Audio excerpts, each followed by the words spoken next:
We strip away the noise, hold power to account, and demand the truth.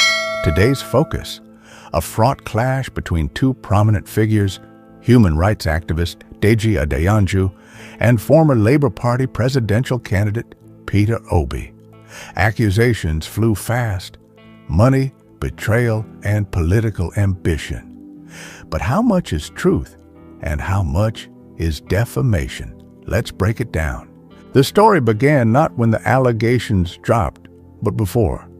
In July 2022, Deji Adeyanju requested a private meeting with Peter Obi, not the other way around as he later claimed. Adeyanju wanted political counsel, or so he claimed. Fast forward to mid-2025. Adeyanju claims that during that meeting, Obi returned with an envelope saying, "This is just a small thing. Thanks for coming." He said he laughed it off, rejecting the offer.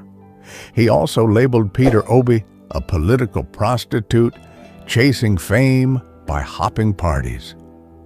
Subsequently, I made some further views, and this time around he was more persistent. So one of his aide, a journalist, reached out to me. So we subsequently met, and I said yes. He commended me for some of my views and all that, and said that it would be exciting to work together. I said I'm not working with anybody. But I now made some observations about the things that he has been accused of doing in the past. Corruption. Sarah reporter reported the story where his staff was caught with money. He tried to explain it, but I was not satisfied. Then I also raised the issue about these issues of him using state resources in Anambra to invest in his family business. His explanation to me in his defense was that he had resigned from the company before he became a governor. I was flabbergasted. I couldn't just wait to get up to leave the place. I'm like, how can a man that wants to be president of Nigeria not see the clear abuse? You understand? That he has abused his office to do such a thing. He was justifying it. He didn't see anything wrong in it. I was completely disgusted. So eventually I didn't want to disrespect him, so I wanted to leave. And then he got into, because we're like in the living room, it's like a suite. Then he got into a room and said, "Oh, please, he's coming." That he wants to go inside the room and he has something for me. So he brought one envelope or something like that and said, "No, this is just a small thing. It's just for coming, blah, blah, blah." I said, I laughed. I said, "That means you don't know me." I said, "And you are friends with Mimiko, former Governor Mimiko and others. There are people that I was close to. You will have asked them about me. If we do anything because of conviction, it's even me that will bring out of my money and support you."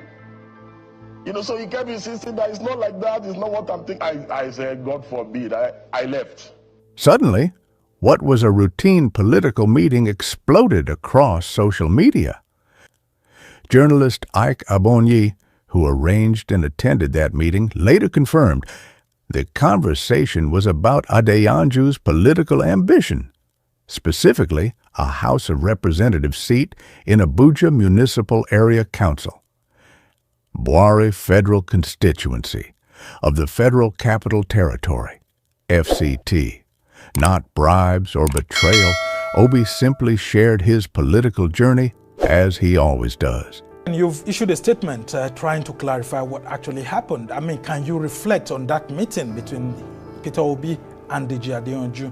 And you have said that Deji had wanted a ticket for the Ahmad Buhari Federal Constituency to be given to him by the Labour Party. But of course, maybe because he didn't get that, that could have led to this kind of comments. Well, I wouldn't want to go into insinuating from that angle. I was actually at the meeting, not only at the meeting, but I brokered it. When I was in PDP, I headed a media committee to revive PDP, and at that time, some of these activists were coming around, and Deji was among them.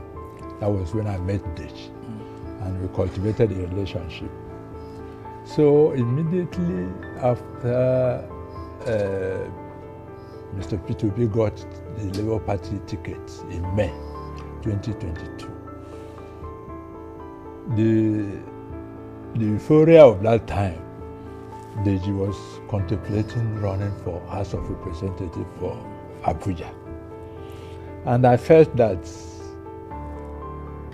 the Labour Party needed somebody like him who is young and activist, popular and all those things. And I discussed it with Obi. I said, look, we need somebody like this who can try to arouse the public. And arranged for us to meet.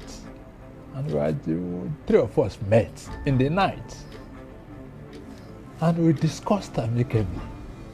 Obi, as usual, welcomed the meeting and explained his life, how he came into politics and why, what he has done and all those things. After explaining, Deji was also touched. He started his own story and talked about how the mother played huge impact on him and all that. Yeah, the mother case that was filed against him. No. Or his own mother. Oh, okay. I thought you understand? No. I didn't have it. Okay. We didn't discuss any other thing except after Obi finished his story, Deji now told his own story. And at the end of the day, we left there. It was a long discussion and a very friendly discussion. Because before then, Deji was in the public space, various statements and all that, supporting that this is the best man for this job. So it was based on that the meeting was even brokered in the first place. And after the meeting, 4 weeks after, he issued a statement, tweeted that Obi told him in that meeting that invested government money in his family business. That's the Anambra State government. Yes, government money in his family business. I couldn't imagine whether it's the one I attended. And you were there all through? Was there also any offer of monetary inducement? I was there, not only that I was there, also, I left there with Deji. Interesting. So when I saw that statement, my initial reaction was that, could they have met without me? Somewhere else, apart from that meeting. You understand? Because the way he presented it was so assertive that it would be difficult for you to begin to doubt whether it's the one who participated. So I called Deji. I said, what happened? Did you meet with P2B in another place after I left or another place? He didn't give me any response. And I issued a statement 2022. Yeah, I mean, I received that statement. Yes. We reported it. And you've just gone ahead to issue another statement. I mean, but what do you think would be the primary motive for Adeyanju's revelation? Because he says he's prepared to go to court if indeed Obi takes him to court and that he has evidence. Well, I am curious because I will love to know, in terms of what may have prompted it, that will be going into Deji's mind, which I don't want to go. You understand? But I'm curious to see if this matter goes to court. Then let me see that. Because if it's something I was an outsider, then I was okay, maybe this happened. No, you can never swear for anything. But for this one, I cannot imagine. Well, that's when the plot twisted. Mr. Abonye, the journalist who organized and sat in on the meeting, publicly debunked Adeyanju's story. He said, I was there. No money was offered, no envelope, nothing. He called it a deliberate falsehood, a voyage of blackmail. That statement raised the stakes from rumor to potential defamation. Peter Obi's legal team responded swiftly, demanding Adeyanju retract his statements or face a lawsuit for defamation. Adeyanju fired back. Bring it on, I can't wait to meet in court. He shot back. The duel wasn't just verbal, it had moved into courtrooms with national attention on the line. Why would Adeyanju weaponize a private conversation? Critics argue that his brand thrives on controversy, sometimes justified, sometimes self-serving. He's called out for fighting not for justice, but relevance. And when national politics enters the mix, loyalty, narrative, and motive blur. public reaction was fierce and divided. Obi's supporters defended him, citing Ebonyi's statement. Others questioned Adeyanju's credibility. But in terms of political impact, how many narratives were shifted, how many trust fractures occurred, remains to be seen. Accusation, counter-accusation, daring, here and there. What's your take on that? I think Deji has spoken well of Peter Obi in the past, right? Because he recognized the value that he brings to Nigeria. Now, somewhere along the way, some individuals hurt Deji's feelings. And I understand that. Now, while his feelings Some individuals being members of the obedient movement? People on Twitter. Okay. Have hurt his feelings and said some things that hurt his feelings. His feelings are valid. But he really needs to put his big boy pants on and focus on the main issue of Nigerians. Just because individuals insulted you personally does not mean you then attack His Excellency Peter Obi, who is a bastion. He is a politician that stands above all the rest, and we all know it. So these false accusations, which rightfully, like any other citizen, His Excellency has a right to defend himself. He has a right to sue an individual who's defaming him and making not just insulting statements, but claims of bribery, of things that we all know to be wrong. I mean, look at the antecedents of the man. Here we have an individual who came to Nigerians and said, I want to be your president. And I know they give she.